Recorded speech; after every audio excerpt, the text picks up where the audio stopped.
Hello, I'm Matthew Harker. I'm a private chef from Boston, Massachusetts, and today I'm going to show you how to make baked potato wedges with Old Bay seasoning. We have our ingredients here. First, we have about a tablespoon of salt, and then we have some Old Bay seasoning. I added a few other ingredients. There's 2 tablespoons of Old Bay, some garlic powder, some cumin, and some smoked paprika, about a teaspoon of each of those. And then about a 1/4 cup of olive oil here. And then we have our potato wedges. I've already cut these into nice thin wedges. The trick for doing any crispy potato is to make sure you have them bone dry before you start, or else they don't get a nice crisp texture on the outside. The first step is to just place them on the baking sheet, sprinkle them with some salt, and then you're going to cover them with tin foil. We're going to put them in the oven, which I've preheated to 500 degrees, for about 10 minutes. This is going to steam them so they get a little bit of soft on the inside. And then we're going to take them out, we'll season them, uncover them, and put them back in so that they get nice and crispy.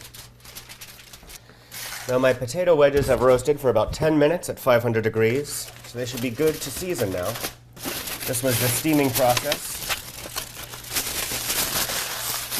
I can actually see that they have a little bit of transparency to them, so they're certainly cooked through. We're going to take them off their sheet, put them in the bowl, and mix them with all the other ingredients, being careful because they are very hot. I have my 1/4 cup of olive oil here. And I have the Old Bay seasoning mixture that I discussed earlier.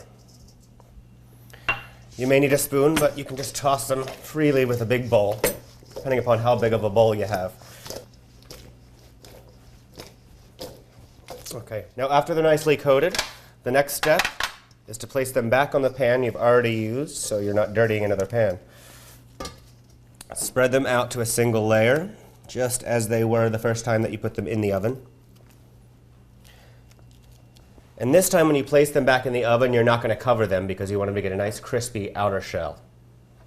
So you'll place them back in the oven, still at 500 degrees, this time for about 15 minutes until they're nice and crispy. Yeah, they're nice and golden brown. They were in there for just about 15 minutes. You might need a few more minutes depending upon how thin you cut your slices. Other than that, they look nice and crispy. And plate them up, and your kids are going to love them. They're just like French fries, but they're much healthier for them.